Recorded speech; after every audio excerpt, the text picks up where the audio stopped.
Bonjour à tous et bienvenue dans ce 6h30. La cérémonie solennelle de remise du prix Félix Houphouët-Boigny pour la recherche de la paix a lieu aujourd'hui mardi 27 juin 2017 au siège de l'UNESCO et verra la participation de nombreuses personnalités.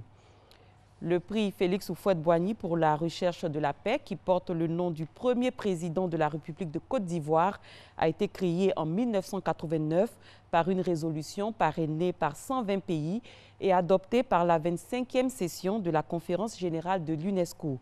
Voici l'historique de cette prestigieuse récompense avec Herman Guivet. Félix Houphouët-Boigny ou l'histoire d'une vie consacrée à la promotion et au renforcement de la paix dans son pays, mais également en Afrique et dans le monde. L'eau qui tombe goutte à goutte perce le plus dur rocher.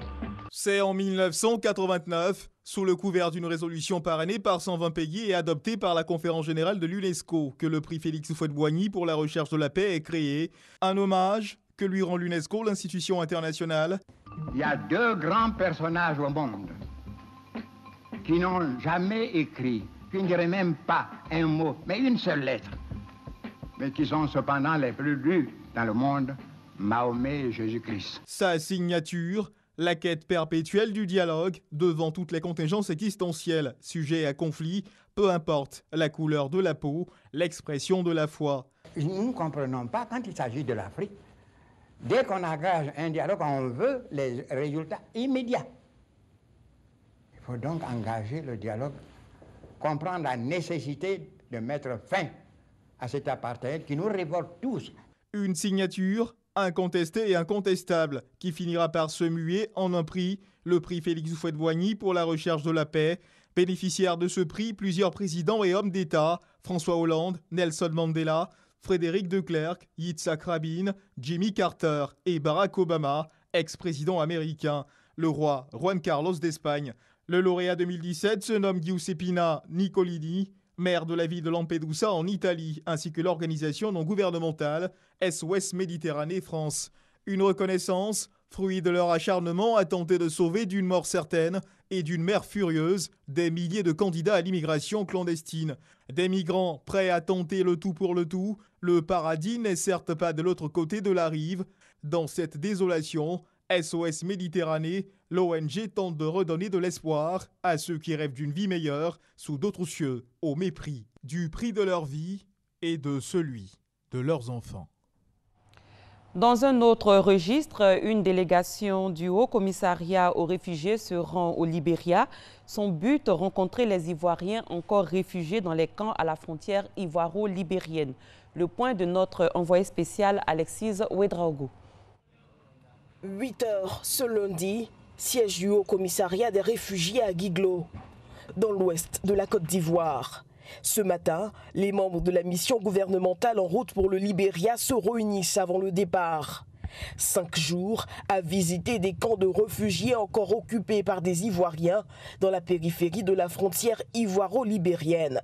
Au programme, des rencontres avec autorités et réfugiés, de la sensibilisation et encore de la sensibilisation. La majorité, comme vous savez, des réfugiés à l'extérieur sont rentrés et il y a une forte volonté de nos compatriotes à rentrer. Et donc la mission vise à leur dire effectivement, toutes les conditions sont réunies, vous pouvez venir. 8h30, le HCR précise les dispositions sécuritaires. Un peu plus loin, le chef de la délégation achève les derniers réglages. La mission décolle.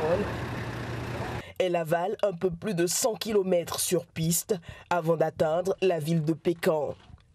En dépit des opérations de rapatriement volontaire régulièrement organisées, on compte à ce jour près de 16 174 réfugiés ivoiriens au Libéria. Dans le cadre de cette mission, des rencontres seront organisées avec les autorités ivoiriennes, des visites de camps, de PTP et de Janson qui accueillent respectivement 6 686 et 634 réfugiés devraient être effectuées.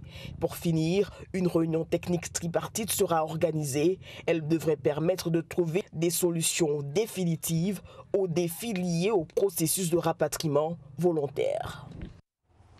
En économie, la problématique de la dette a été débattue vendredi dernier. lors d'une conférence publique au Centre de recherche économique et sociale à Cocody. C'est une initiative de la 17e promotion des auditeurs du programme en gestion de l'Université Félix Houphouët-Boigny. Invité de cette rencontre, le directeur général du Trésor et de la comptabilité publique. Il en est ressorti que la Côte d'Ivoire ne court aucun risque de surendettement. Jean-Jacques Kwame. La Côte d'Ivoire, face au risque de surendettement post-initiative Pays pauvres très endettés PPTE. C'est le thème de la conférence prononcée par le directeur général du Trésor et de la comptabilité publique.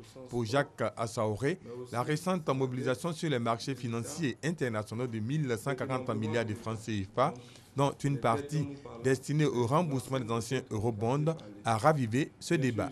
Le conférencier reconnaît que depuis l'atteinte du point d'achèvement de l'initiative Pays pauvres très endettés en juin 2012, la Côte d'Ivoire a bénéficié d'un allègement de sa dette. 4 090 milliards de francs CFA ont été annulés. Et pourtant, le stock de la dette connaît une hausse. Il est passé de 4 679,6 milliards de francs CFA à fin 2012 à 8 985,2 milliards à la date du 31 mai 2017. Cette hausse de la dette, poursuit le conférencier, s'explique par l'investissement réalisé dans plusieurs domaines, notamment dans le secteur des infrastructures et surtout par les mesures prises pour éviter le surendettement de la Côte d'Ivoire. Explication. Aujourd'hui, notre ratio de l'endettement rapporté au PIB, il est contenu dans les normes. En dessous de 70%, en dessous de 49% de normes fixées par la communauté internationale. Est-ce qu'on s'endette trop cher? Non. Est-ce que nous courons vers un risque de financement? Non. Notre maturité moyenne, elle est de 6 ans. On me dira, mais on voit que vous prenez l'argent et vous nous dites que vous ne courez pas vers un risque de surendettement. Je l'ai dit, la réponse, quand vous créez la richesse, vous êtes en mesure de rembourser. Toutes ces mesures précises, Jacques Assaoré, doivent être renforcées pour permettre à la Côte d'Ivoire de maintenir un taux de croissance économique annuel d'environ 9%, un taux dont les retombées devront profiter à la population.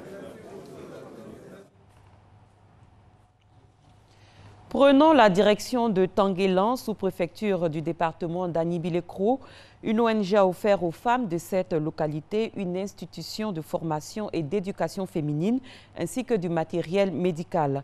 Une action pour promouvoir l'autonomisation des femmes. Thérèse Tapeyoboui. À quelques kilomètres d'Anibilekro, Tanguélan, une sous-préfecture dans l'Est ivoirien. Au petit marché, des femmes en activité. Celle de Marie-Laure, coiffeuse, tourne au ralenti. La donne aurait pu être différente si la jeune dame avait été alphabétisée. Nous, on ne sait pas lire. On ne sait pas écrire aussi. On veut savoir écrire. Des jeunes filles analphabètes ou déscolarisées, voire même sans activité. Un cas commun. Roselyne, vendeuse de perles, à un niveau court moyen. Bon, j'ai besoin même d'apprendre encore plus. Parce que quand tu as l'expérience, tu peux avancer. Avancer en apprenant davantage le rôle des institutions de formation et d'éducation féminine IFEF qui offrent des formations et des qualifications à certains métiers et développent l'alphabétisation. Un instrument de ce type est offert à Tanguélan par l'ONG Les Amis de Thérèse Horry et le conseil d'administration et de présence de Monaco, un don auquel s'ajoutent des lits d'hospitalisation et des chaises thérapeutiques. Ce geste combien louable permettra d'apporter une meilleure qualité de vie aux femmes de Tanguélan en vue de contribuer à l'émergence de la Côte d'Ivoire.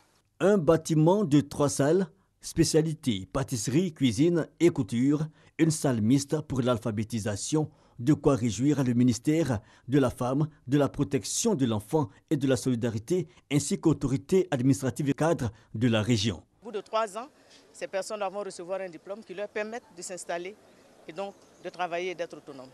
J'espère que les populations de Tanguélan vont s'inscrire massivement parce qu'on y apprend à lire et à écrire également. Nous savons qu'il y a beaucoup de femmes, beaucoup de jeunes ici qui ont besoin d'être formés au métier de la couture, de la cuisine, etc. Et je suis sûr que cette opportunité qui nous est offerte va être saisie. un don d'IFEF à Tanguela. L'institution sera ouverte dès la rentrée prochaine. Parlons à présent de la relance du projet Aérocité. Il était au centre des échanges entre le ministre ivoirien des Transports et des opérateurs économiques français. Le projet Aérocité vient donner une nouvelle image à l'aéroport international Félix Houphouët-Boigny. Il vise à faire d'Abidjan le hub sous-régional du transport aérien. Mamadou Kouassi. Voici ce à quoi va ressembler le domaine de l'aéroport international Félix Houphouët-Boigny d'Abidjan dans les 5 prochaines années.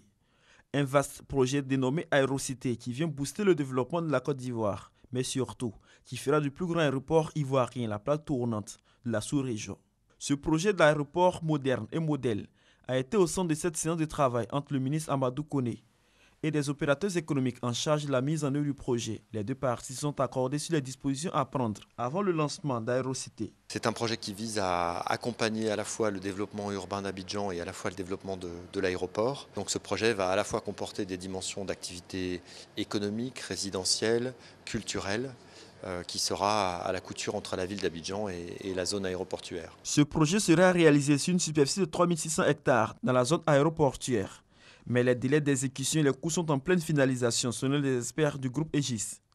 En plus de l'aéroport international Félix Houphouët-Boigny d'Abidjan, le projet Aérocité prendra en compte l'aéroport de la ville de San Pedro. Le ministre Amadou Koné a présenté également à la délégation du groupe Aegis les grands projets du gouvernement pour le développement du transport en Côte d'Ivoire, surtout dans le domaine aérien. Pour ces 2 prochaines années, l'État de Côte d'Ivoire, selon le ministre Amadou Koné, entend réaliser une deuxième piste d'atterrissage et agrandir l'actuel terminal. Des projets pour mieux accueillir les 2 millions de passagers et surtout les vols directs en provenance des États-Unis d'Amérique et de plusieurs autres destinations. À l'étranger, otage au Sahel depuis 2011, le Suédois Johan Gustafsson vient d'être libéré. C'est ce qu'a annoncé le ministère suédois des Affaires étrangères dans un communiqué. Son rapt avait été revendiqué par Al-Qaïda au Maghreb islamique. Hier, lundi 26 juin, un important procès s'est ouvert en Afrique du Sud. 46 ans après la mort d'un militant anti-apartheid, la justice a décidé de rouvrir l'enquête. À l'époque, la police avait affirmé qu'Ahmed Timol, un jeune instituteur d'origine indienne, s'était suicidé alors qu'il se trouvait en détention. Mais sa famille n'a jamais accepté cette version. Et avec l'aide de la Fondation pour les droits de l'homme, elle a réussi à obtenir la réouverture de l'enquête. C'est la fin de ce 6h30. Merci de l'avoir suivi. Très bon début de journée à tous et à toutes.